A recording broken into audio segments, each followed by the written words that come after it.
Man, trying to figure out the internet and how it works here in California just a little bit different, but I am putting this thing together. So your boy Chili here to hang out with you on a Tuesday two-piece going down just like normal, just a little bit later. I am a little under the weather, so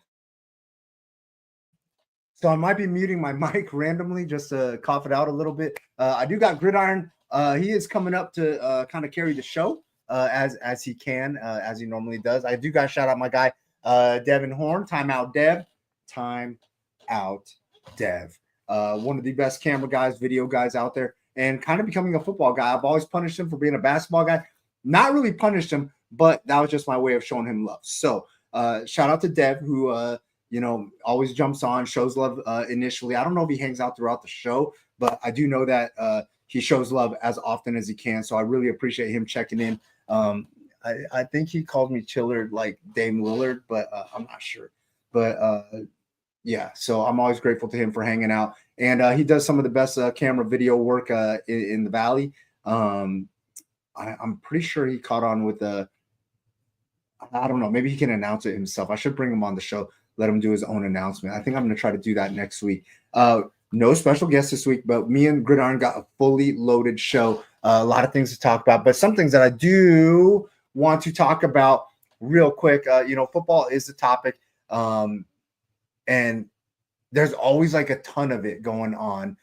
Some things that I do want to talk about real quick regarding local high school football is this cool thing that is taking place on Thursday night. Shout out to the one and only Brad Says Matt, partnering up with the Fiesta Bowl. And I saw him put out this tweet earlier. He's excited to expand Sports 360 AZ to include more live events in the portfolio. And he's got a great team to do that with. I know he's got like Cody and Claudia and Devin and Jordan, the team of Jordans. Hey, look, man, any team that has two Jordans on it, you know that team's absolutely going to kill. So he's got a bunch of goats over there. I guess like he's herding goats. And Brad, that's what Brad does in his spare time. He's got Eric Sorensen and Ralph and everybody else. And our very own part of the show, our guy Gridiron Arizona, in case y'all aren't familiar, does some stuff. So I did want to show love. I'm sure that this is going to be an amazing broadcast. The Fiesta Bowl Showdown and Sports 360 AZ is going to be kind of carrying that. So that should be super cool. One of these days, I'll try to catch up with Brad and talk about that a little bit. But I think that that's going to be probably an amazing visual spectacle. Also, Thursday night broadcast going on Epic Sports Network. My guy James Poovey making them Thursday night movies, doing his thing. With an amazing team with Ed and Sonia Blade. And shout out to my girl Sonia. Want to show her some love. Look, we're all going through things, so make sure that you look out for your people. Show some love when you can. If you know her, just reach out and say what's up. Also, something that I saw that was very cool. I'm going to probably talk about this a little bit later on. One thing I did want to bring some attention to, I saw my guy Richard Obert. He brought up something an interesting question of the day type thing. Which high school football transfers will have the biggest impact? I don't know. Me personally, I'm going with Lincoln High School in San Diego with their big transfer of Kane Mana, Sugar Kane, you know the deal, and also super talented cornerback, also with Arizona ties, Clarence Tucker. So there's that. Clarence Tucker makes his trip all the way back from Florida. Skipped over Arizona disappointingly, but the rules are what the rules are, and probably wouldn't have allowed him to play if he came back. So he makes his way to Dago, goes to Lincoln, and super talented cornerback over there, going to make an impact. But I know that Obert was talking about local Arizona teams, obviously, and rightfully pictured here. I think Bash has got a pair of them. One of them being Mason Lewis at defensive back. Might have been the most impressive defensive back that I have seen in camps in the offseason, in these elite camps this offseason. One of the best defensive backs that I've seen. One of the best performances at an Under Armour camp. He shut down everybody. So there's that. Also, they got a big fella pictured over here. I think his name is Dejan Yarbrough.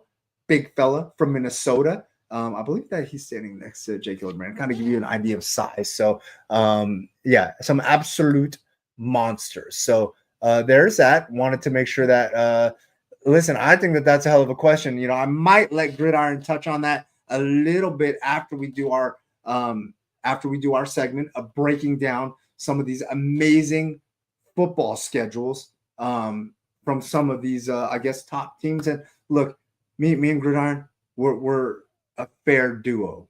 We're a very fair duo. I know people have been saying, "Oh, Chili, you show too much love to the East Side this show. You show too much love to the West Side that show. You show too much love to the small schools this show. You showed too much love to the big schools that show." Listen, we made it easy. We're gonna split this up. East Side, West Side. You guys each get one this show. All right, there it is. So that way, there's no complaints. Without further ado, I do want to bring on my guy Gridiron. Before that, there's going to be some changes to the two-piece. Probably going to start those changes next week. Stay tuned for more information on that. I would say throughout the week, but I got to add some things to the show to kind of spice it up a little bit. So with that being said, without further ado, I got to bring on the one, the only, the handsomest guy in Arizona high school sports media, maybe Arizona media in general, as Eric Newman would say, taking the quote from the great and now Midwest Eric Newman, the one and only, the handsomest man in Arizona high school sports media, Gridiron, Arizona. He'll be right back.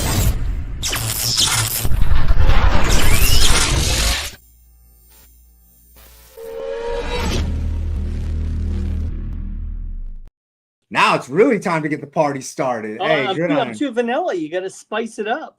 Oh man, no. That's not. Hey, listen, I love vanilla. I love vanilla ice cream. Vanilla is definitely my flavor, just because you can add so much to it. You can always. There isn't a fruit that you can't add to vanilla. FYI, that's true. Any fruit you can add mango. I'm not sure about watermelon vanilla, but yeah, I would do it. I'd try it. I love watermelon and I love vanilla. So why not do watermelon and vanilla? Listen, I talked to Jacoby Covington's mom one time, Mama Covington. Like, there's some things that are just universal. Vanilla is universal. Peanut butter is universal within reason. Sure. And ranch dressing is universal. Like, I would put ranch dressing in my spaghetti. Why not? This was a big topic of discussion with me and Jacoby. Jacoby was lightweight. If I'm not mistaken, you know who I do think did that? Devin Brown did that. If I'm not mistaken, Devin Brown had a funny concoction. I'm pretty sure it was ranch and spaghetti. In a pasta. I'm gonna find out. Instead of like a tomato-based sauce, it's like a ranch-based sauce? No, spaghetti and meatballs, meat sauce, whatever. And okay, so you still put the meat sauce on. Okay. Yeah. I didn't know that was replacing it. I was like, that doesn't sound very good if you replace the meat sauce with, with ranch. I'm not sure. I'm not sure if me and Devin have this in a text. I'm gonna look for it.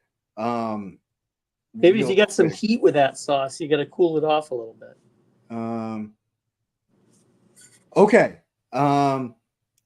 This is actually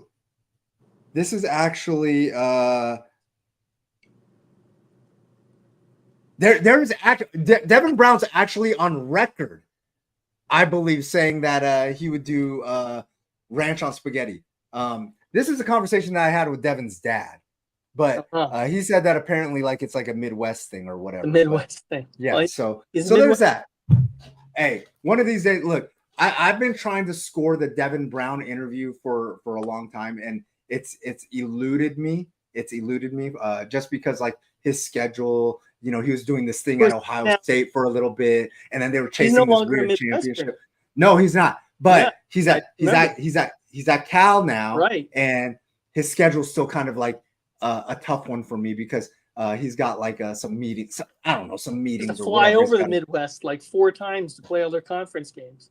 Nothing wrong with that. Listen, he's gonna play. He's gonna play wherever Cal decides to go. So right. I'm gonna make that thing cook. Listen, I know you saw the intro part talking about biggest transfers. I'm gonna let you discuss that a little bit after we do our thing. Is that cool? Yeah. All right. Should we jump right into it? Because I think this is gonna be kind of a big one. We got 2 big ones tonight. Yes, I think this is going to be kind of a big one, and we're gonna get into the first one.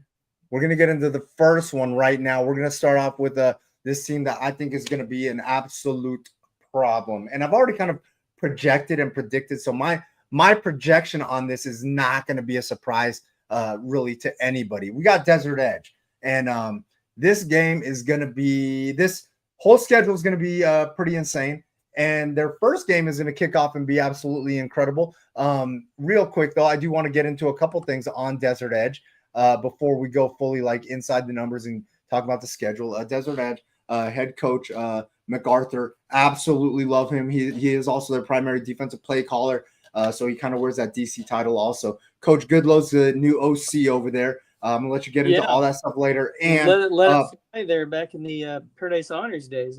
So he's gonna be super hyped because this team is gonna be absolutely curious crazy. To see if I would imagine they're gonna have some periods of time that they're gonna throw that air raid out there.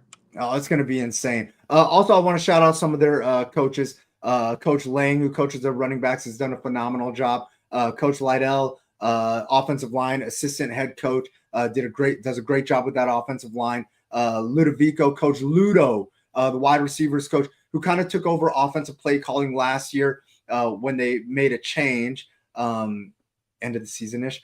Also, Coach Luttrell, he was right DC. before the playoff run. Yeah, assistant DC over there. And I know that he's not really like I don't think he's really a football coach per se, but Coach Self, their speed guy, I got to show him love because all those guys at Desert Edge, the ones that need to be fast, ridiculously fast. Yeah.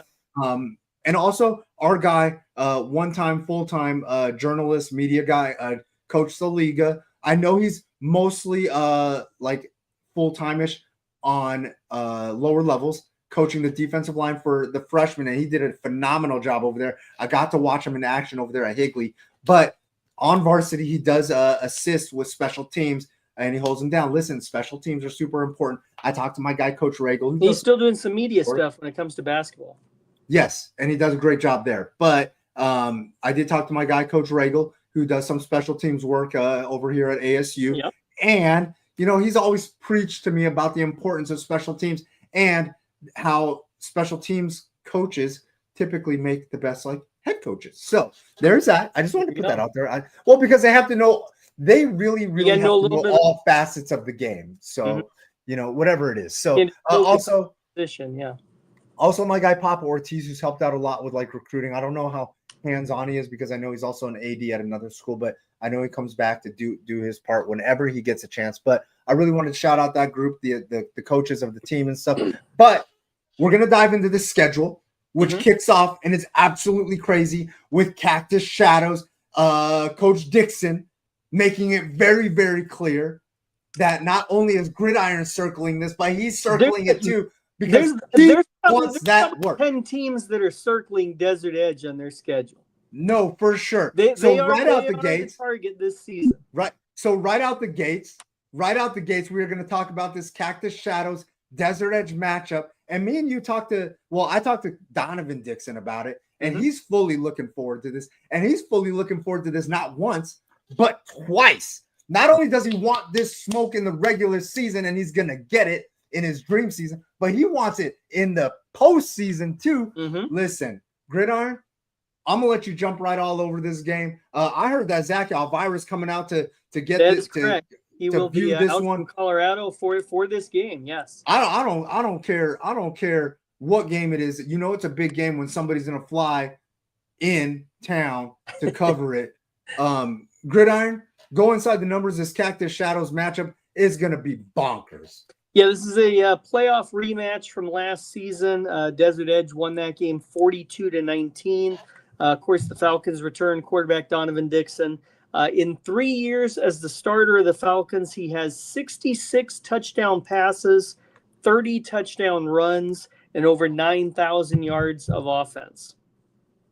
30 touchdown runs. And I believe he'd gotten knocked out of that game last season too. So a little extra revenge on his mind, I'm sure. 30 touchdown runs, 66 passing touchdowns. Now, doing the quick math, that's 96. Gridiron, do you think that it's possible because he's going to have to play an amazing game.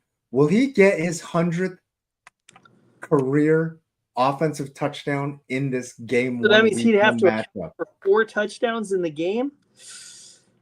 Well, if they win, he might have to. If they win, he might have to. I would be when we talk about the guys on the defense for this Desert Edge team, I would be hesitant to give Cactus Shadows 28 points of offense in the game, solely accounted for by Dixon. That would mean that if a running back scores a touchdown, that wouldn't count as part of the 28 points. So I'm going to leave you're right. on one. So You're going no? Okay. Listen, I'm going to tell you right now. If Cactus Shadows wins this game, he might have to account for 4. That's true. He might have. Cactus Shadows had some wild games last year. They had that game against Higley.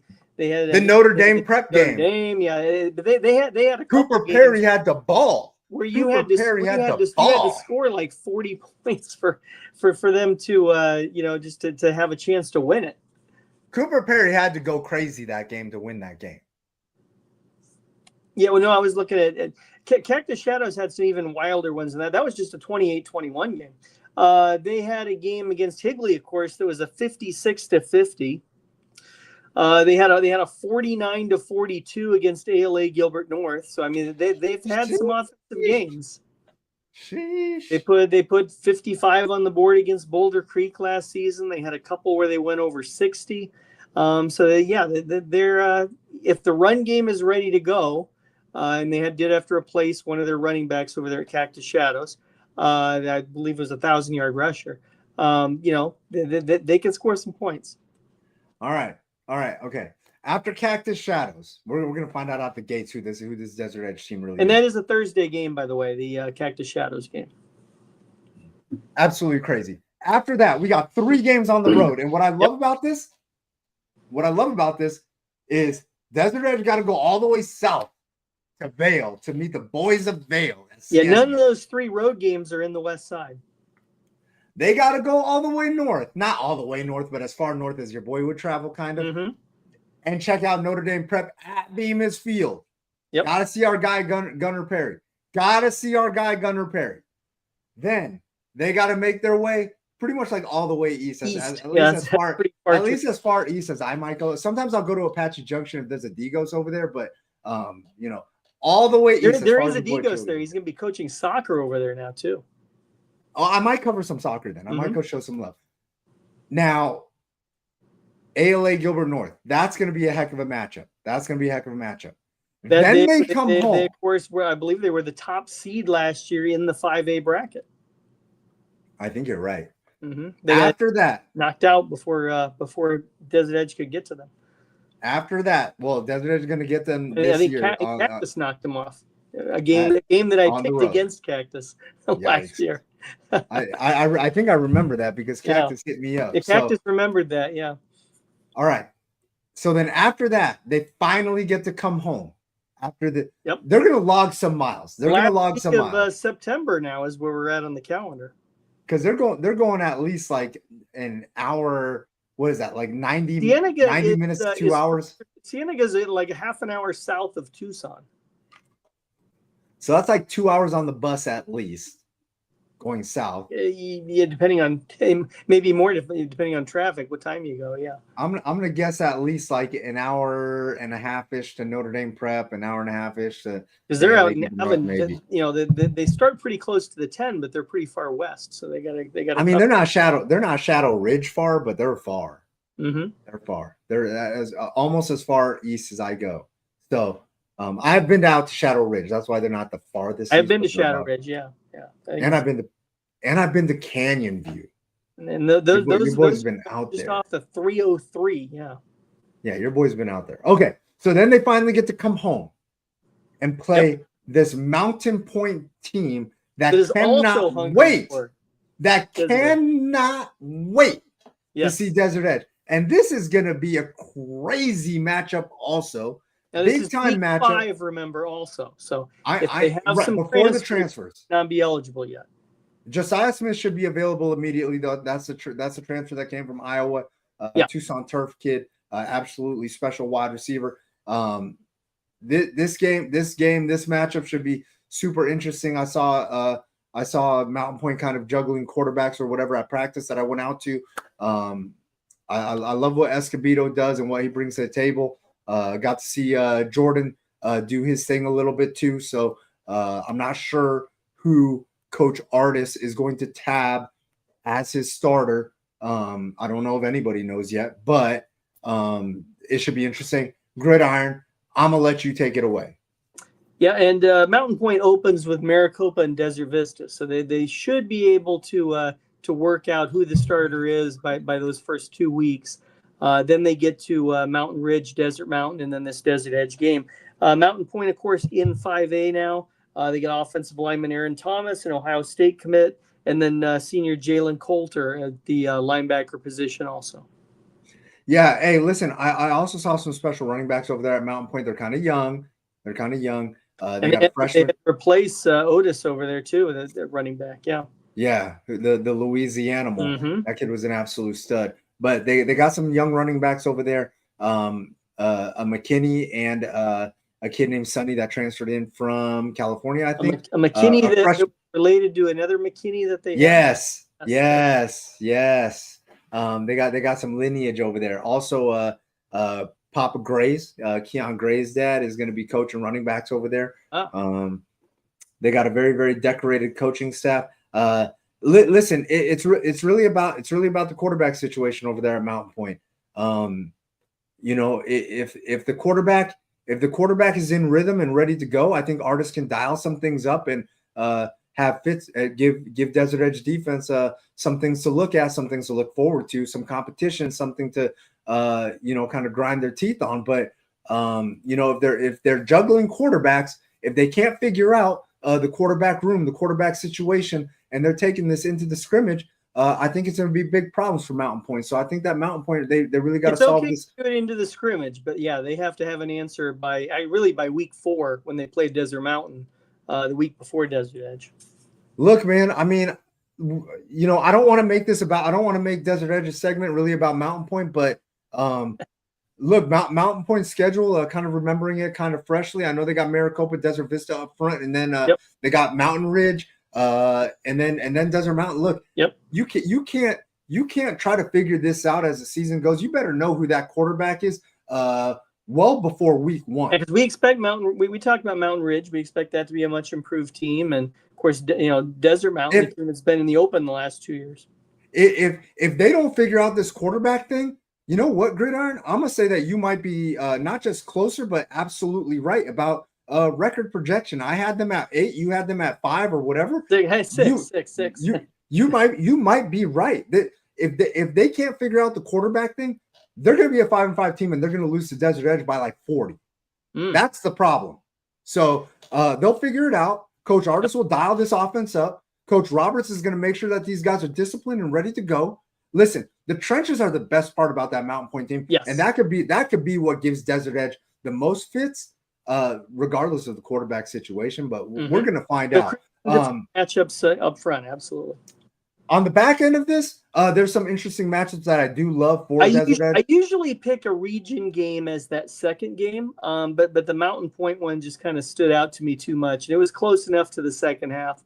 That was why I did that one there for the other circled game. Well, what's it called? This back half. I don't think anybody in the region's touching Desert Edge. Sheesh, that was hurtful. Look. Canyon View, I love what they got going on. Another improved team. Mm-hmm. I love Coach Alcantar. Yes. I'm gonna tell you right now, Coach Alcantar will get these guys right. He's a culture guy. He knows how to build something. He knows how to get player buy-in. And I think that goes a long way. They had a successful summer. They went up to NAU and won the Sevens tournament and brought home the axe. They got an offensive weapon over there in Baker, who I think can add some dimensions to their offense and do some things. Baker with the quarterbacks, yep. What's it called? Verado. They get Verado at home. Verado, a team that going through some transition season and played them in the playoffs as well in the semifinals. But going through some transition. New coach over there, obviously. That team was led by the running back last year, who was a senior. Verado is going through some transitions, so we'll see how all that works out. Tolleson, another team. Rico Blasingame is an absolute monster, and I'm curious because he's got himself a nice little quarterback over there now. If Coach Walbrock can put it together in the trenches, is a transfer, right? Yes. They got themselves right. Pacific Northwest kid, I believe. Yeah, right? That's out of state. Yeah. So kid looks like he can deal a little bit. So if Walbrock gets those trenches right, it could be the Rico Blasingame show, and we could see Rico Blasingame pull off for like 3 touchdowns in a game. It might be the Desert Edge game, maybe not, maybe, but you never know. So, there's that. Raymond S. Kellis. They get Raymond S. Kellis on the road.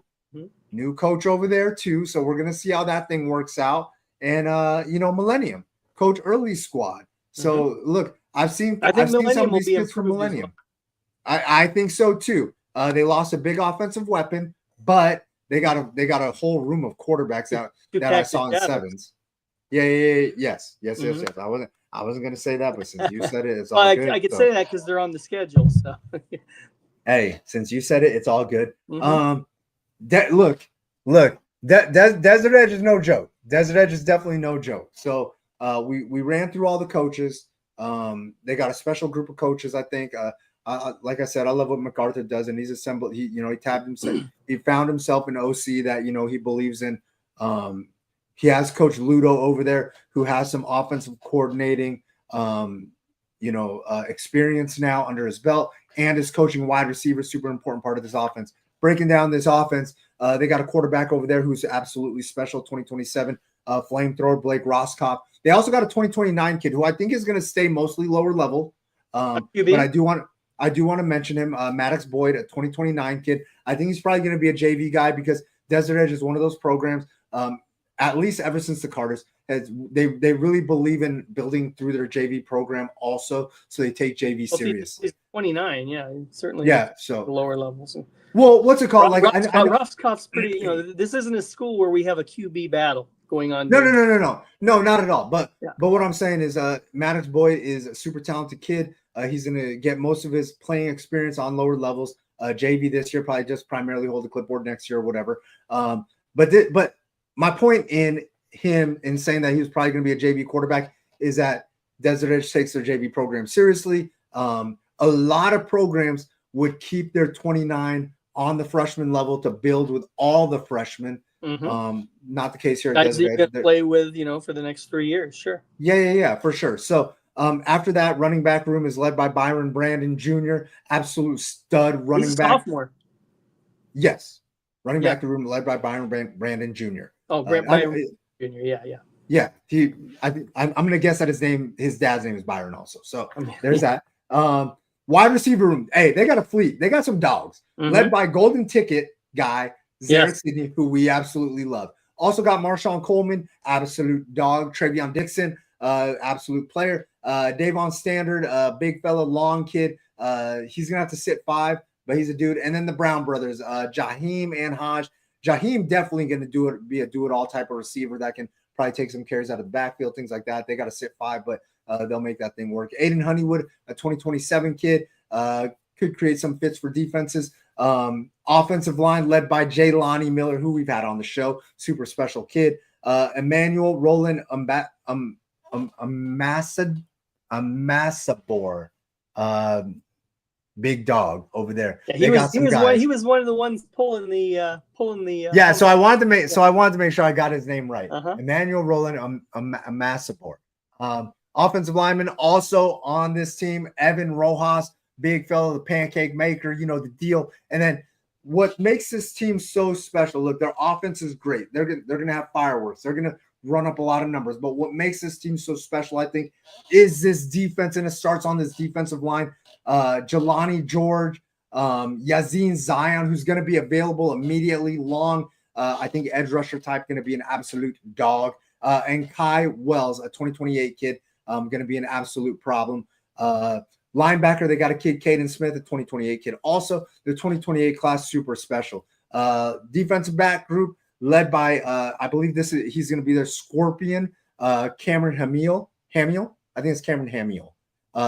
We already know where he's going to school. You're going to mention Yep. that a little bit later. Nakai Lambeth, super talented 2028 kid. Kayvon Clemens, Mikhail Davis, who I think is one of the most gifted defensive backs in terms of footwork. He can do a whole bunch of things absolutely special. One of the best physical defensive back specimens in the state, Jalen Easterling Flores. This kid, I think that at some point in his career, he's going to be able to come up and play some linebacker. He's super long and rangy. And then captain Antonio Parra. I think he's going to be one of the biggest parts of their defense. Kid is absolutely special. This team is so loaded with talent. I do know that on the freshman level, they're going to have a pair of kids, Dallas and Jackson Amy, two-way trench guys, some 2029s. This freshman team is going to be loaded too. So Coach Saliga will have a lot to work with. I can't wait. Desert Edge is going to be phenomenal. I'm going to let you go inside the numbers, and I'm going to give my prediction, which everybody already knows if they pay attention to the show. Yep, Desert Edge 10-4 last season, won the 5A conference title, 28-19 over Cactus. They have made the playoffs in 15 straight seasons. Head coach for the Scorpions, Henry MacArthur, he's in his second year. They're in the 5A Desert West. Quarterback Blake Roscoff, he's a junior, 2,203 yards, 19 touchdowns, did that in 9 games after transferring from Liberty. Playoff games, obviously, to make it pretty much a full season. Has 19 offers, including Arkansas, Illinois, Kansas State, NC State. Really blew up during spring ball. You got sophomore running back Byron Brandon, 425 yards, 3 touchdowns. Has offers from Idaho and Sacramento State. You got Zarek Sidney, the wide receiver. He's a junior, 45 catches, 591 yards, 11 TDs. Really came alive during the playoffs last season. I think he had 7 of those 11 touchdowns during the postseason run. Has 27 offers, including ASU, USC, and Washington. Jelani Miller, the offensive lineman. He's a senior, Stanford commit, 6'5", 305. On the defense, you got Jelani George, defensive lineman, sophomore, 63 tackles, 5 sacks. That was as a freshman on varsity. Has 15 offers already, including Arizona, Florida, Indiana, and SMU. Cornerback Cameron Hamil, senior, 50 tackles, 3 interceptions, Texas A&M commit. Cornerback Mikhail Davis, he's a junior, 54 tackles, 2 interceptions, has 31 offers, including Florida State, Tennessee, and Texas. So college coaches have been very busy over there on the west side with Desert Edge. Yeah, man. Hey, listen, I don't know if I really comment on this too much. I do notice that you try to get one game in the front half and one game in the back half, but I think you got it right on this one. You circled the 2 biggest games on their schedule. Looking at their media day thing last weekend, they were pretty open about noting that Desert Edge was their key opponent, and ditto for Cactus Shadows. So I had to play onto those. I think that was the BJ Media thing that they had going on last Saturday. Yeah, and shout out to BJ Media doing an amazing job with these media days. I went out to. I think they're doing another one this weekend. Yeah. Yeah, southern Arizona at the Jet facility or whatever in Tucson. Training. Mm-hmm. Yeah, listen, man, Gridiron. I think you got it right though. Sometimes you just have to do the right thing, and you pick the 2 biggest games on their schedule. Lucky for Desert Edge, their home games. Listen, the reality is I've said this on the show numerous times. We've broken down a couple of these schedules already, and I've said the same thing. If Desert Edge is on your schedule, the best you can do is 9-1. I'm going to stay with that, and I'm going to say that Desert Edge is going to go 10-0 because I think they're actually going to go 10-0. However, even though I think that they're going to go 10-0, I do think that one of these teams that you circled could get them. Mountain Point, if they figure out the quarterback situation and get that thing going quickly so that their receivers can make, can properly be ready to go and comfortable with whoever's the quarterback is going to be that's throwing them the ball. I think that Mountain Point could be a team that could surprise them. Also, Cactus Shadows. If Donovan Dixon does Donovan Dixon things, we are going to see Cactus Shadows pull off the week 1 shocker. Because listen, the reality is I think it's going to be a shocker to a lot of people. If any of these teams defeat Desert Edge during the regular season, it will be an upset. Yes. So I'm going to take Desert Edge. Barring a rash of injuries or something like that. But yeah. So I'm going to take Desert Edge to go 10-0. And listen, just like I did with Liberty, paint the target on them. But with Desert Edge, I got to double down on this thing a little bit. Not only are they going to go 10-0, their average win margin is going to be 20.5 points throughout the season. 20.5 points throughout the season. I think this Desert Edge team is going to be so dominant that barring tragedy or catastrophe on this team, they are going to win by 20.5 points. Blake Roscoff, it is going to be Blake bombs all over the place. For that offense, Zarek Sidney is one of the best receivers that I have seen. This kid is absolutely phenomenal. Phenomenal. So I think that once these guys come ready to go, they get 3 receivers back when the back half of their schedules starts, and those guys gotta eat too. Those guys gotta eat too, especially Davon. So they gotta get the guys, going in the second half of the season so that they're ready for that 4-week playoff run. Yes, 20.5 points. Now I do know that, like I said, Donovan Dixon could go off for 4 touchdowns and beat Desert Edge week 1, pull off the shocker, or Mountain Point figures this thing out and they pull off the shocker. One's gonna happen, not both. Or something crazy happens down in Tucson with Cienega. You never know on a particular the other. We're dealing with 15 to 18-year-olds, right? Yeah, that's true. That's true. I mean, the bus could break down and Desert Edge could not show up, and there could be a forfeit somewhere. So but other than that, might have another QB in the wings. They're ready to go for ALA Gilbert North. Hey, give me Desert Edge. Give me Desert Edge, and on the season, 20.5 point win margin.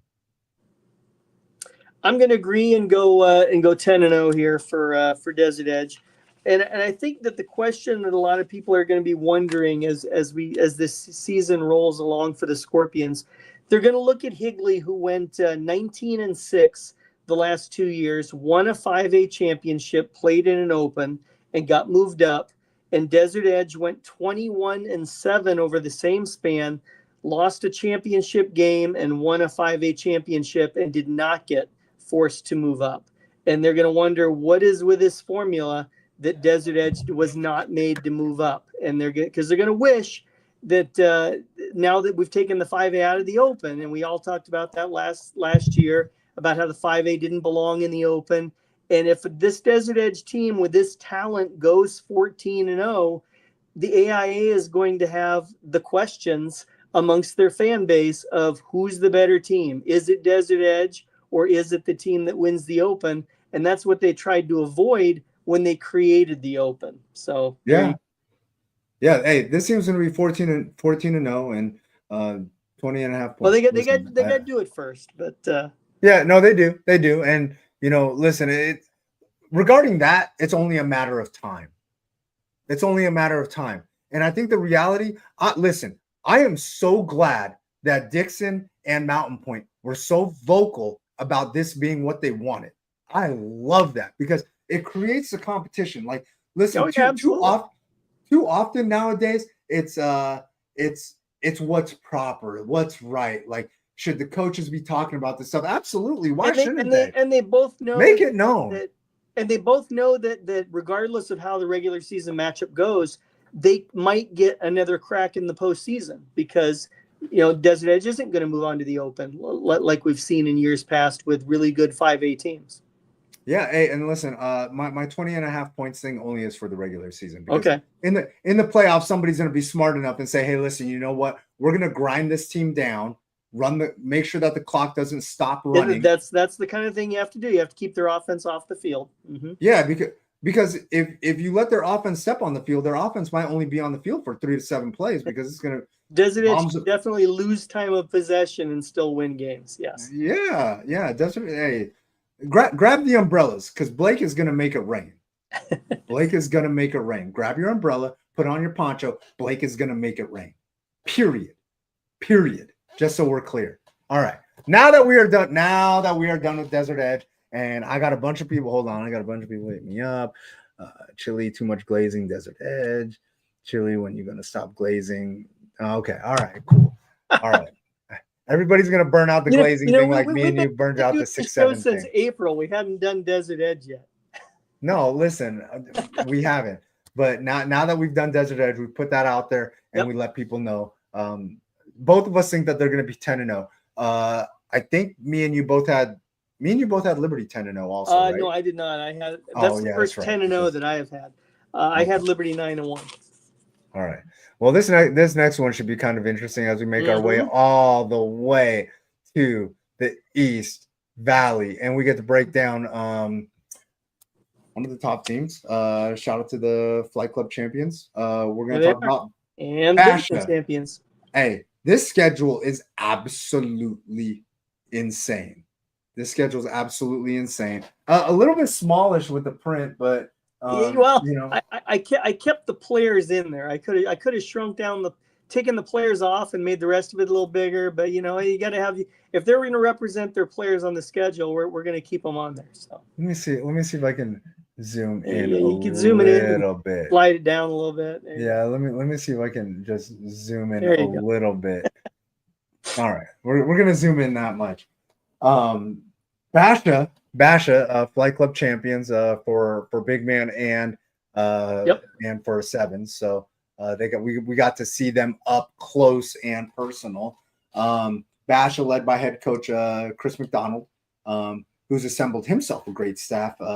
He's going to be doing primarily most of the play calling. There's going to be a little bit of collaboration, I'm guessing, with the likes of Coach Gata, the wide receivers coach, who we plucked from Centennial. Has someone else been calling the plays the last few years? Last year, I believe it was Felker. Okay. Last year, I think Coach Felker was technically the OC. I'm pretty sure he was dialing up the plays. He also got Coach Boyd, an absolute steal from Chandler, coaching quarterback. So I think Coach Boyd would be involved in some of the play calling, but it is going to be primarily done by McDonald. McDonald does retain defensive coordinator Chanel Jones, super talented defensive coordinator who's had that thing humming. Also got Coach Kelly on the offensive line, Coach Silberschlag, who does a ton of things around the program, not limited to kind of coaching kids up on the sidelines and things like that.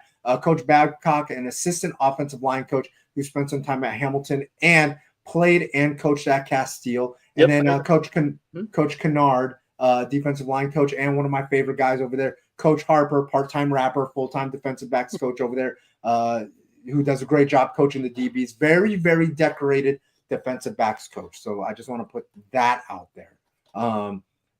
Man, Basha's a juggernaut, and they're going to need to be, because this schedule, absolutely insane. And it starts off crazy as our Gridiron Arizona has circled game 1 versus this ridiculous Brophy team led by Devin Fitzgerald, Case Vanden Bosch, Dalen Sharper, a bunch of guys that you're going to mention, but I had to jump on it first. Go ahead, go inside the numbers on this Brophy team that is absolutely nasty and hungry. Well, how big is this Basha Brophy game here? This is a Thursday night, and this is the first Thursday night of the Fiesta Bowl Sports 360 AZ CW television event right there. So you can watch that from your own living room there before you go out to the Friday games. For those people who do not, there's a lot of games on that Thursday night, but if you're not going to a game Thursday night, you can catch that one on the tube. Brophy, of course, they bring that offense with quarterback Case Vanden Bosch, an Air Force commit. You got wide receivers Devin Fitzgerald, Notre Dame commit, and Dalen Sharper, a Stanford commit. So a big time matchup. Brophy, a team that they were the top seed last year in the 6A, just missing out on the Open. Kind of got the feeling that this is their year to crack through to the Open, and what better team to start with than right there against Basha in week 1 and see what you're made out of. Facts. Hey, this is gonna be a tough matchup. I'm super impressed. And that'll be, of course, at Central High School. So that's where Brophy plays their home games. Yeah, this is gonna be a crazy way to start the season off. Brophy, Basha on one side, and then obviously Desert Edge Cactus Shadows. I think those two teams are gonna be splitting a majority of the high school Well, football that media. same night you have Liberty playing Mountain View, and That game's gonna be I believe crazy Hamilton too. is playing ALA Queen Creek that night too. A lot of big games. I A do lot think of big that, games on Thursday, so a lot of people yeah. getting that jump, get an extra day of rest before week 2, I guess.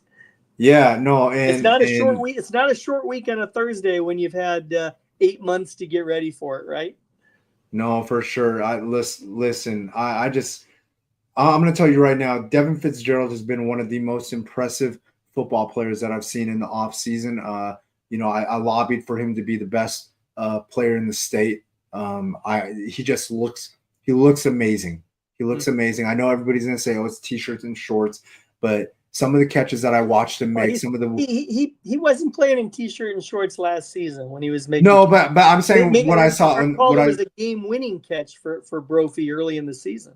I'm saying based on what I saw, off season, and some of the catches that he made, cooking defensive backs, the route running's improved, the hands have gotten better, his natural self-discipline, I just think that he's done an amazing job. Obviously, the Notre Dame commit, but that's a hell of a way to start the season, especially when you got to follow up that game with a home game versus Orange Lutheran.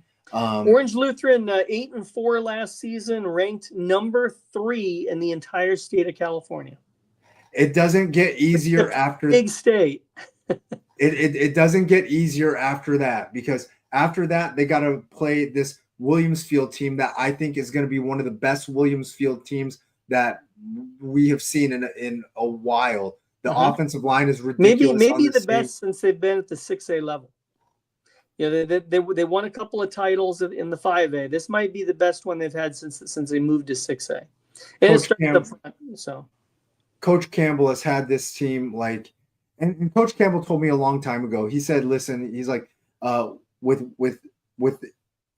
quote, with my program, it comes like in waves. Like every 4 or 5 years, everything just comes together at the right time." And it was this year. It was that team. They had 5 seniors on the offensive line that beat Campo Verde for the 5A title. I want to say it was 2019. This year is that right time. Yep. They got receivers. They got running backs. They got offensive linemen. They got a good quarterback. Don Barjona, I love Don Barjona. I think that he's a stud. I love this offensive line loaded with studs. I love this backfield loaded with studs. I love their receiver room loaded with studs. And their defense always on point. You can always count on a Coach Campbell team to be blue collar, not afraid to get dirty, things like that. Not play dirty, but just not afraid to, get dirty. So I like this Williamsfield team, and this is a hell of a way to start your season. And it doesn't get easier. No. Mountain View. After that, Mountain View on the road. Another 6A finalist there in Mountain View. Led by Goodman. With the returning and Arnett, one of the best receiver, one of the best wide receiver quarterback combos. This is going to be crazy, and it doesn't get easier to finish off September. Hey, there's a semifinalist, Queen Creek. They get Queen Creek and Tate Reynolds, who will test your defensive line, and I don't mean by testing their footwork. I mean he's going to test their physicality. Linebackers, be ready, because Tate Reynolds will put his shoulder down and hit you back. So there's that. Also, he was their leading rusher last season. And they got another super talented tight end over there. This team, and listen, Coach Sherman's squad's also very, very solid on defense, very, very blue collar, ready to work. This team, this Queen Creek team is good. And then after that, still not really getting easier. I know everybody's kind of going to be dismissive. I'm not going to put Westwood in the same class as those first. No, we're not going to put them in the same class. But Coach Large has some things going the way that he likes them, and led by ASU commit Sine. Yep. I hope I pronounced that right. One of the best D linemen in the state, regardless of class. Who's going to come after Brody Veers, who's going to test out that V8 power. So we're going to find out. Stay on your toes and move. And they do have a bye week after the Westwood game, which they're going to need, because that first part of their schedule, absolutely grueling. So after the bye week, They get Sal Point Catholic, who I know is going to be excited and ready to come down here, put some things to work, and show what they can do. Sal Point loaded with a bunch of young-ish athletes, a bunch of juniors that I absolutely love. Super talented quarterback over there. They got a pair of them. Me and you have talked about them in the past. After that, another big game that you guys circled, something straight out of the quote-unquote former Premier Region. Yes. A game versus Hamilton, a home game at and that. This is a freedom game. This is not part of their region. The Perry game at the end is part of their region. We get to, of course, no Chandler game, but you do have Hamilton.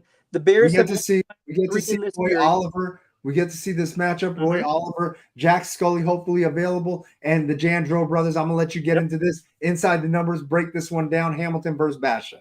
Yeah, last year's game, Veers had 277 passing yards and a pair of touchdowns. The Bears have won the last 3 in the series, each of the last 3 years. And then, of course, Hamilton has the Jandro twins, Bo a linebacker, and Nico a safety. They are Oklahoma commits. Man, I'm telling you, this game at this point in the schedule, this game is going to be it should have an open tight huge. feel to it, I would think.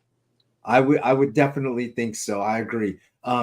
After this game, they get a tough Mesa team coached by Coach Hathcock. I just went out and saw them last week. They got great numbers over there. I know Cody was out there also a while back and saw them. Cody was impressed. Listen, I was impressed. I love what Hathcock's got going on over there. And it's right about that moment in the season that you kind of look at a Jeremy Hathcock team and go, wow, we didn't expect them to be where they are. And here they are, at the end of the season, getting ready to play Basha. Yeah, they got some trench dogs over there, and then they got Haney, who everybody's fallen in love with, super talented wide receiver over there, long kid. So we're gonna see Mesa do some things. Also, I think their media day is tomorrow. I might try to stop by for that, but we'll see. And surprisingly, my guy Gridiron did not circle this Perry game, the Battle of Val Vista, which I think is a huge game, versus Golden Ticket quarterback Cale Snyder. Gridiron super dismissive of Coach Ortiz's squad, and that's okay. That's okay because Adam Beadle thinks that there's going to be a running clock. I remember that. Running clock. So this game might not be a big deal to everybody else, but I think that this game is going to be huge at this point in the season with all that Basha has to deal with. Not a running clock, but not that close. Well, listen, I think then by the way, that is a Thursday. That Basha has 2 Thursday games. They bookend the season with Brophy and Perry, both being Thursday games. Man, I am telling you right now, this game is going to be a big game, and I think that it's going to be a fight. Maybe that will be the game that Perry needs to win to get in the Open. We'll see. Oh man, well I don't know. They get a lot of power points for winning that last game. I mean, you think about it. They could be like 11-12 in the rankings and beat Basha and vault into the top 8. Got to figure. All I know is that my guy Gridiron did not circle Perry Basha. I chose the team that was in the Open every damn year they've had it. The disrespect. It's all good though. It's all good. Listen, you do your best. You do your best, and I love what you do. You picked 2 games. You thought that these 2 were the biggest, and I'm not mad at it. I just think that this Perry game. I know that you and our guy Beadle. The battle for Val Vista.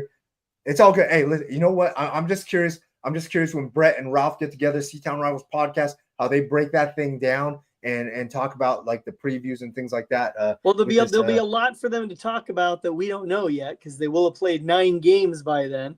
Yes, true. They should have a pretty good handle on both those teams by then. All right. So Basha is a different type of loaded, which they're going to need to be,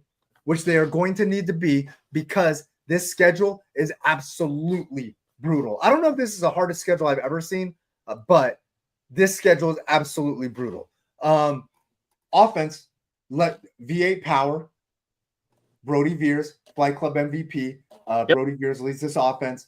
Super talented quarterback. You brought up some of the numbers already. Absolutely special kid. And I know you're going to go inside the numbers in a second. Now, they also have, and this is also super important because of how brutal this schedule is and how physical some of these teams are. They have the best QB2 in the state. At least Coach McDonald believes that, and I don't disagree.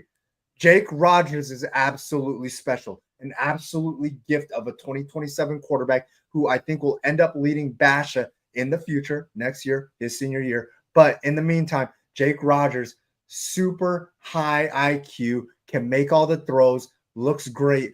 Backing up Brody Veers, I think no shame in that. And I think that he is going to be ready to go whenever called upon. And I do think that he's going to put up some numbers when called upon, because I think that is going to happen. Well, I think regardless, I think you want to get him in games since you know that, next year he's going to be your guy. I did a quick check of the stats here inside the numbers. Last season, Basha threw 306 passes. Brody Veers threw 289 of them, meaning number one, he stayed healthy. Yes. And number two, when the other guys were in there, it was probably a big lead, and they were usually running the football. The two backups, who were both seniors, had 7 and 10 pass attempts. So, what I've seen teams do, I remember Hamilton used to do this because they'd almost always have a senior as their starter, is like on the third series of the game, they would have the junior, run a series. You're going to get number ones for the other team, and you're getting that quarterback, reps that are meaningful, and you get him ready because next year he's going to be your guy. Yeah. Coach Kitamura was a big believer of that. One of the great offensive minds of our coverage times. So shout out to Coach Kitamura. He typically would do that to make sure that his guy had game reps, was ready, and he also wanted to make sure that it wasn't at a time where it was junk time, where it's actually somewhat important. That's what I mean. I want to say he would do it like the third series of the game. So it might be like, late first quarter, early second quarter. You get in there, and he knew it was going to be his only series. So it wasn't a case where you're looking over your shoulder. This is your series, and then sometimes, you might get more action the second half or something like that. For sure. Also, building on what you said, they turn it over to the running backs, let the running backs do the work. Basha loaded in the running back room with golden ticket winner Noah Roberts, who is one of the best running backs in the country. I don't golden ticket night here. Hey, he's an absolute monster of a running back, and he's got a partner in that backfield, also a monster in his own right. Josh Gaines, an absolute punisher. D1 guys. An absolute punisher. And they're going to need a pair of them because the schedule's crazy. Now, moving on to this wide receiver room, Coach Gaeta has an incredible wide receiver room, of which I know he's super excited about. Cash Brock, Jaden Baldwin, Jaden Burrell, all kids that I've seen play lower levels over at Basha come through the system, and these guys are great. Christian Diaz, Christian Walker, and a kid that I'm super excited about, Tristan Saylor. Christian Diaz, an incredible precise route runner that can do a lot of things, make a lot of the short catches, turn it up and move the chains a little bit. Cash Brock, Baldwin, Burrell, all guys super dynamic. Christian Walker can also make the big plays. Tristan Saylor, listen, I think that he's a 10-9 track kid, 11-second track kid. The kid can move. After that, they still got more passing options. They got a fleet of tight ends in this tight end room, led by Hugo Chamberlain, Barry Adams, who are competing at the top. Barry Adams, super Taysom Hilly. This kid played quarterback most of his lower levels career. Last year on JV, and as a freshman, he also split some time. I'm sure that there will be some packages designed for him. Zach Lucero, they'll get him after he sits 5. Kid's an absolute monster. And Jacob Castle. Did you want to talk about defense at all, or are you going to let me go? Yeah. Oh, yeah. No, I just wanted to show some love. That was all just Oh man, I'm just dying over here. I have this nagging like cough. I don't know what's they're going on. I think it's the weather change because I'm going from the heat to like the cool California weather. Yeah, we don't know any weather change here. It's been brutally hot. Last time I was in Arizona for extended, it was brutally hot. All right, jumping into this offensive line, which quickly has kind of become a strength for this team, because I thought that it wasn't. When they graduated almost everybody from last year. Right. But Jake Hildebrand, Tavita Kale, Tavita Kale really developed and really panning out the way Big man MVP. Should be. Big man MVP, Elias Phillips over there. And then now an import, Dejan Yarbrough from Minnesota, the big fella, is a big fella. I saw him at Basha. Kid is big, just like 30. Yeah, just like Adam Beatles tweet kind of said. This kid's an absolute monster. Yeah. Also, hopefully he can move quick, because that's the other part of being a lineman. He can't just he's acclimating to the weather. I asked him about that, how he's dealing with the heat and stuff like that, and he said that he's dealing with it and acclimating pretty well. So I'm gonna take him for his word. This team super deep on the defensive line. Landon Wade, an absolute stud, 28. Caleb Jordan, a returning starter. EJ Washington, a 3-year starter, I believe. Anatona Tahi, another 3-year starter. Ty Tuatele, providing some depth, and Sam Roloff, a 3-year varsity guy, and Dante Bruley, who missed all of his junior year, could be the surprise impact player of the year, and that's on the defensive side. They are going to need these trenches to be deep to compete with some of these teams like the Williams Fields and the Orange Lutherans, the Brophies, and all those guys. Moving on. I want to say Dante was pulling the Hummer too. Was it Dante and Tavita? I think so. I think you're right. I actually think you're right. Linebacking room. Led by Eli Kramer Cronin. Justin Maloney's an absolute dog. Mark Dewerson, I've been watching him since his freshman year, can absolutely come up, make the hits. And Caden Smith, I think he does a lot of like nickel type stuff for them. An absolute stud. Defensive back room, ridiculously deep also. One of the deepest defensive back rooms in the state. Mason Lewis, who's been spectacular at off-season camps, at the elite offensive camps that I've seen him. This kid can absolutely go, but the transfer's got to sit 5. Yeah, from Castile. He's got to sit 5, but once he's ready to go, this kid's going to be ready to go. Another super talented one, Trey Knox, who I absolutely love. A track kid who's really put in the work, and I watched him do some things last year when he was playing, because I know he's battling some nagging injuries and stuff like that, but he's absolutely ready to do his thing this year. So I think that he's going to be he's in line for a breakout year. The camps and stuff too. Xavier Rivera Rogers, an absolute stud. Caden Williams, I think he's the leader of the secondary. Caleb Garcia, an absolute dog of a player. Caleb Garcia can do so many things. Kaiser Wilson, Trey Kennard, Talon Patterson. Talon Patterson's been a kid that I've been watching for a long time, and I think that he's going to get this year to kind of, go through the motions, figure some things out, and, next year is going to be a big year for him, as will be for Jariah Grimes.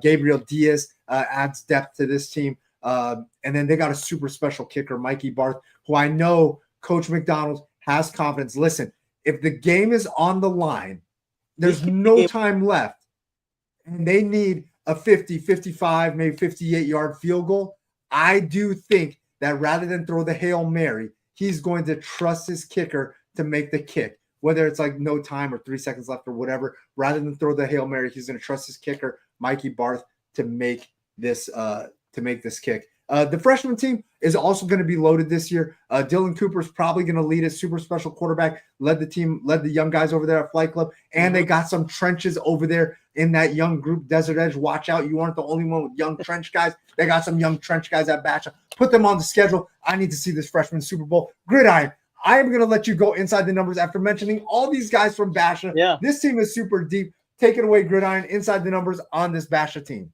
Basha 11-2 last season, made the Open Division Championship, lost to Liberty 35-17. The Bears have made the playoffs in 19 of their 20 AIA seasons, including 4 straight Opens. Head coach Chris McDonald in his 8th year, Basha now in the 6A Southern region.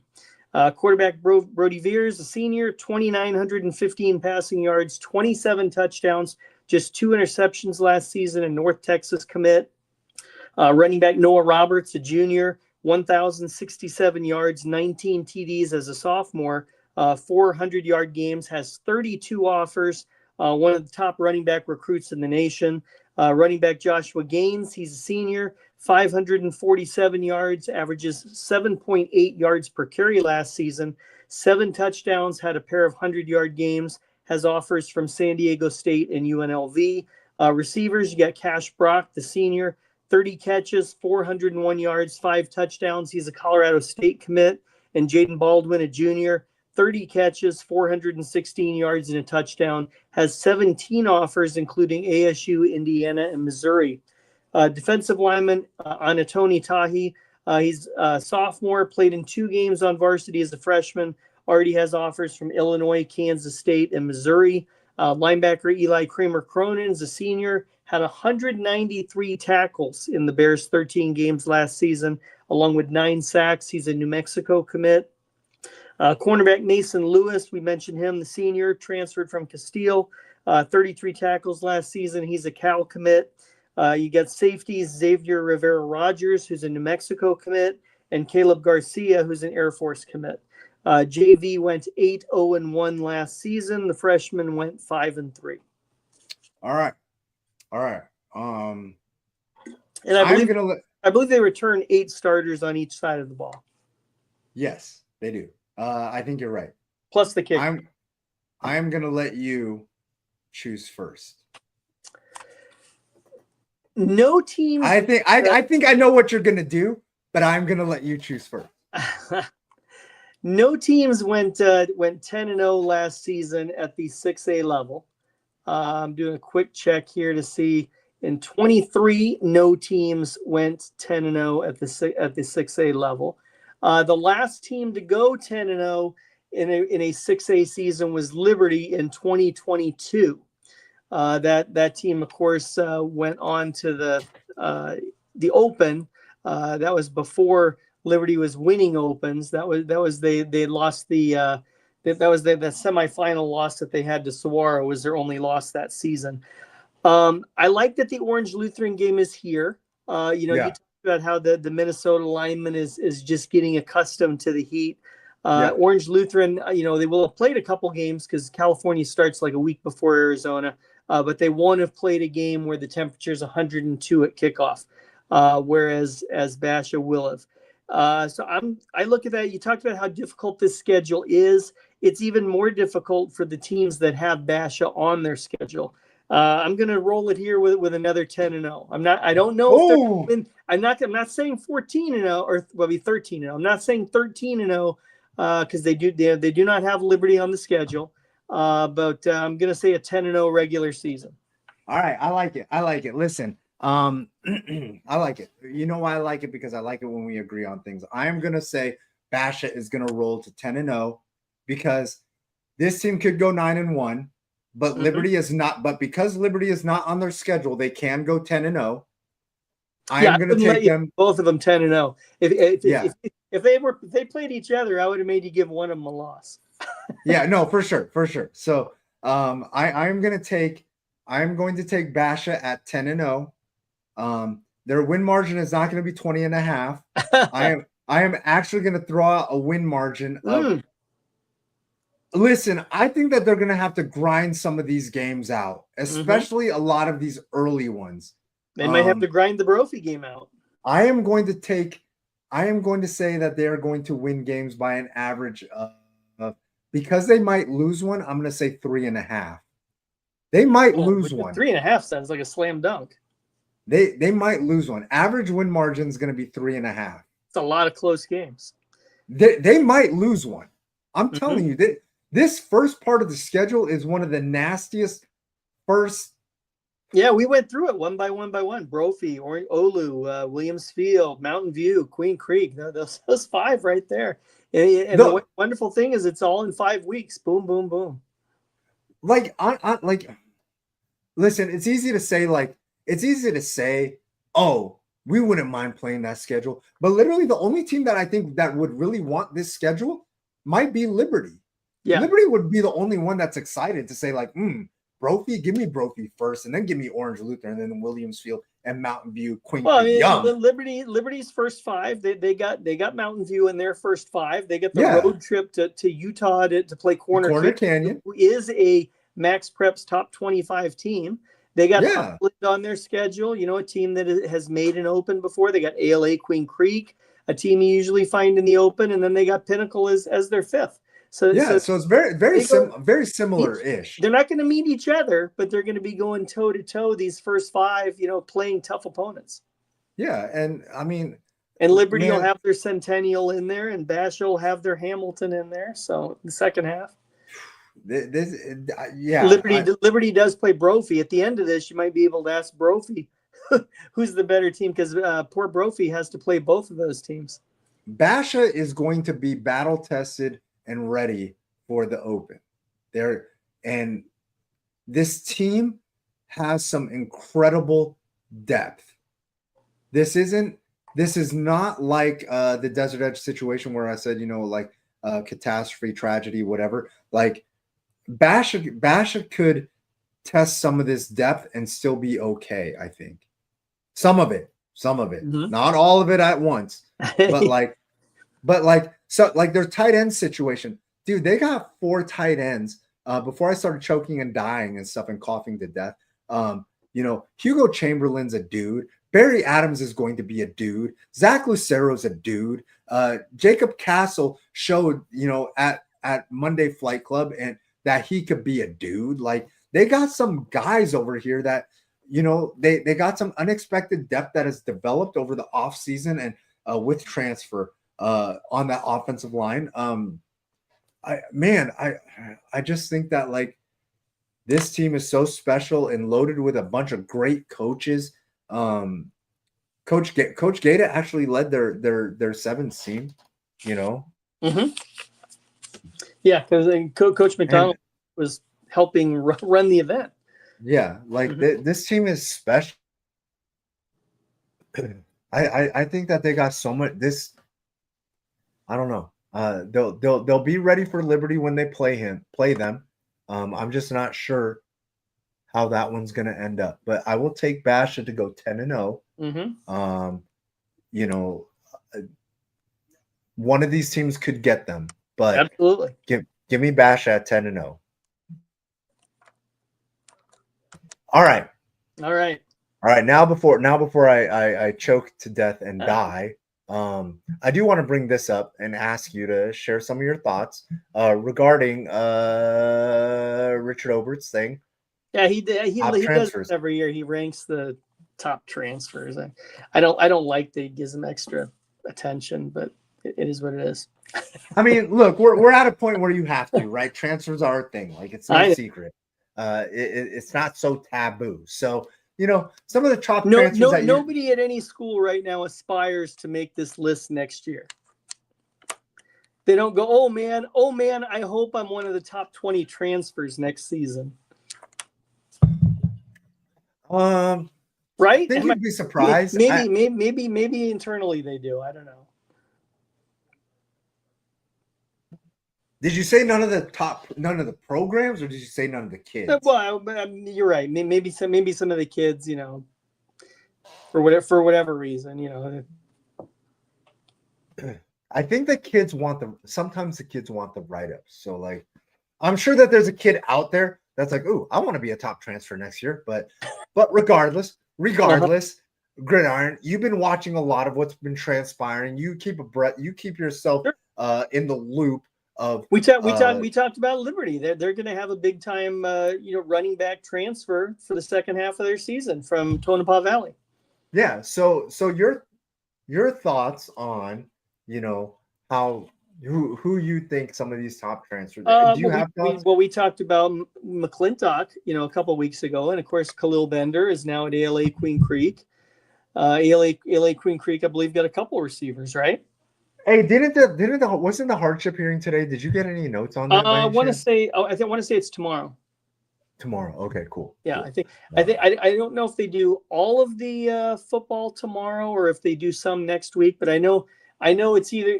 I want to say it starts tomorrow for the people that are doing the hardships, and then there might be. I want to say there's maybe an appeal process, and it gets heard the next week, but.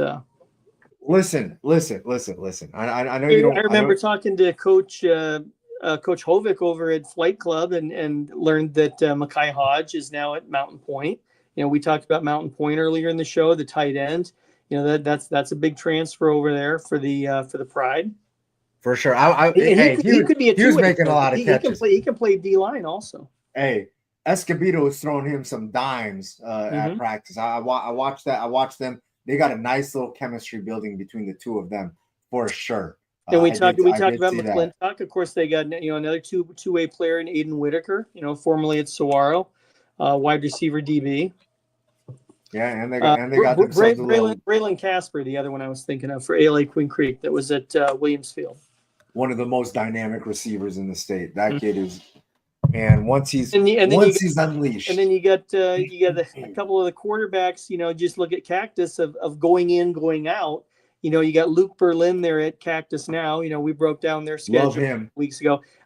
We have learned that he is going to be able to play right away, which makes sure. sense. He moved from Blue Ridge, so obviously there was a family move in there. And I want to say they have a rule in there that's like 150 miles or something like that. I think if it's 100 miles, they usually kind of know, okay, the family moved.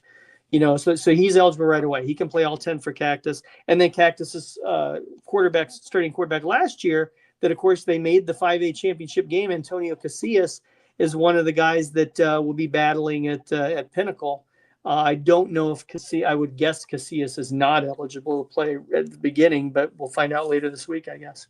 I'm telling you right now, if Cactus does this right, which I'm sure they will, because Coach Crossland, I think, is a great young offensive mind over there, and he's going to get a lot of opportunities and create a lot of opportunities for Berlin. Berlin's going to be a 40 touchdown guy. He's going to light that thing up, because I know that's what Crossland wants to do. Cactus lost their starting running back from last season too, so that might be the offense that they. And obviously they've got the coaches over there that know how to run a wide open pass offense like that. Absolutely, they've got a good receiver there, and Monsavitz. They might be an aired out team. Yeah, I think that team could. I think that Crossland could definitely make that thing work. Another thing that the Tollison quarterback you were referring to from Minnesota, or from the Northwest. I'm sorry, from Seattle. Youngmin Lee is the quarterback. He's a senior. He'll be eligible right away because he threw 41 touchdowns last season for his high school in Washington. I did want to show. Now he gets Rico Blasingame. I did want to show some love to Rivals rider Andy Villamarzo. He made a projection. He made his own projection. Yeah. He predicts Basha is going 9-1 and is going to fall short of a state title. What a wacky headline on that. Why don't you put Liberty on there and say we predict Liberty is going to win? I think he did. Why do you put Basha on there and say this is the team that's going to? Why don't you put any of the other 27 teams in 6A on there and say this team isn't going to win? I think it's because look, I don't disagree about the weirdness of it, but what I do think, Rivals guy, I'm supposed to support the Rivals guy, but a wacky headline. And we do. I listen, if Andy wants to jump on the show and come talk to us, always all good. He probably did one that said, Liberty would win, also. Yeah. I think he did. I think he did put one out there. But I think what he's also doing is whoever in the state has like the most prospects, he's kind of trying to show them a little bit of love and it's project it is. But you're look, not going to win. Here you are. I wonder, and I'm hoping to get Andy on at some point. I mean, he can jump on whenever he wants, but I'm hoping to get him on because I'm wondering which Gridiron, what game do you think he has them losing? If you were to guess. Well, I think I don't know that he's saying 9-1. He's saying Liberty. He picked Liberty to win. So obviously he's picking Liberty to beat Basha. He was no, but he's got to be picking Basha to be 9-1 on their 10-game schedule. He can pick him to be 10-0 and then going 12-1. But then he should have said 12-1. But did he say 12-1 or did he say 9-1? No, he said 9-1, and they're going to fall short of the state title. Maybe he likes that Orange Lutheran team. I don't know. Maybe. I think he has them losing game 1 to Brophy. If I'm projecting which game he thinks they're going to lose, I'm going to hit him up and I'm going to find out. We're going to get him on the show, talk to him, get some of his thoughts and breaking down because he's national, so he's got he's got a lot to cover. I agree. There's no way that I could even cover a second state, let alone I don't know how much of the country he has to cover if he just looks at the top 50. No, the entire. I think he covers the entire. So like, I mean, I'll No, but travel you to a couple states and know- watch you a can't couple know games here and there from a couple about, you different know, teams. But like, five what teams. he's doing is absolutely insane. Like Yeah. him and Zach Poff, they got the same thing. Like, so that's difficult. I mean, But- it's tough enough just to do it at the college level with 130 schools. I mean, this is high school where you got 200 schools, and well, I mean, you stick to big schools. You got 75 schools in the state of Arizona that we consider as big schools, and then you got to multiply that by the rest of the country. That's just a ridiculous number.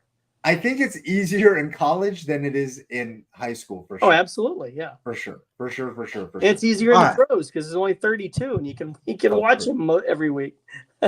True. All right. Hey, Gridiron, heck of a show, and I appreciate you always. Next week, we are going to break down a 2A game and a 3A game.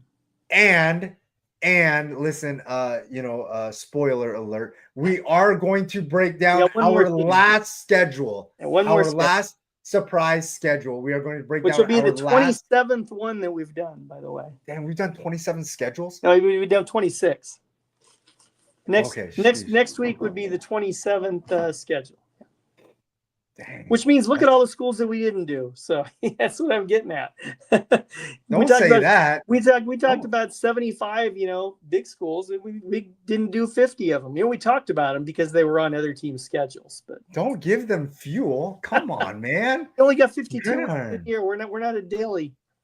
Oh, geez. Okay. All right. Hey, Gridiron, I really appreciate you hanging out, breaking down these schedules. Men lie, women lie, numbers don't. Gridiron always been holding down the Arizona high school football community, delivering the numbers, inside the numbers, and the manual scoreboard will be back in 2 weeks, right?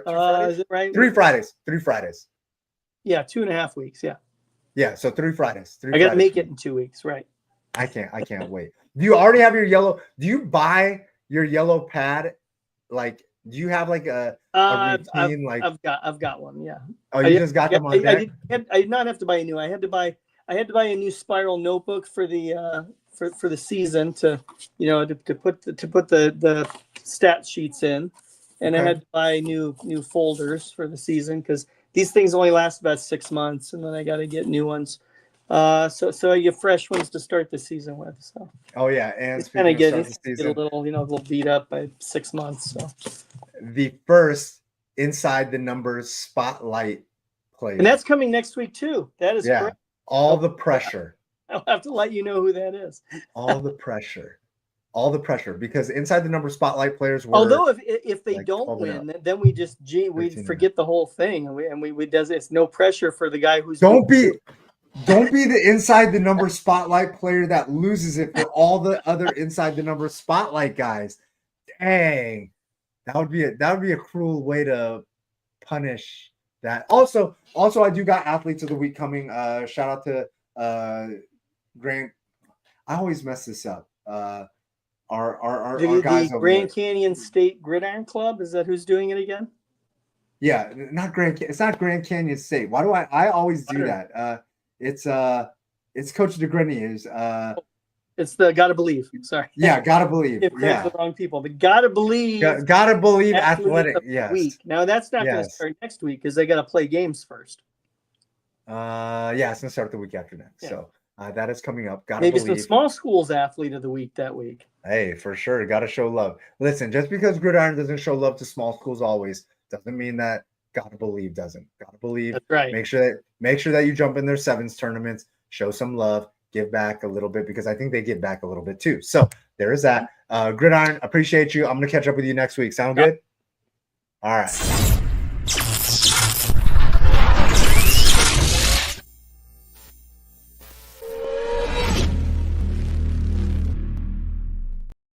The one and only Gridiron Arizona. I always appreciate him hanging out. And your boy Chili, before I choke and die on the show, I'm just going to say goodbye and appreciate everybody always checking in. Real quick, I do got to show some love to some. I did notice I was watching some pro football, so I did want to show some love to some of our guys that were out there balling. Denzel Burke for the Cardinals. I think he had like 5 tackles and a tackle for a loss versus the Chiefs in a Cardinals victory, 20-17. Also, a pair of quarterbacks got some work for the New Orleans Saints. Spencer Rattler, 53 yards passing, and Tyler Shuck like had like 100 and I think he had like 180, 170 yards passing or something like that. 1 touchdown, 1 interception, and then what's it called for the Chargers? Brendan Rice had 1 catch for 12 yards. Some of our AZ guys balling at the next level, next level, because college is actually the next level. So the next level. So got to show them all some love. Rattler been doing some cool give back stuff in the community, trying to make sure that he's got a camp and things like that. So trying to give back like that. So when you see that type of stuff pop up, make sure that you support, show love. Guys like Ricky Pierce all have done that. So make sure that you show love. Show love to the guys that show love to you. Other than that, your boy Chili, I'm going to make my way out of here at Just Chili, Instagram, Twitter, Snapchat, and Just Chili TV, YouTube, TikTok. And don't forget, I do got something coming up. Stay tuned, stay active on X, Twitter, whatever you want to call it. Your boy Chili, I am going to catch up with y'all next week, maybe earlier than usual. You never know. I'll let your guy, Forks Up Forever. Y'all know the deal.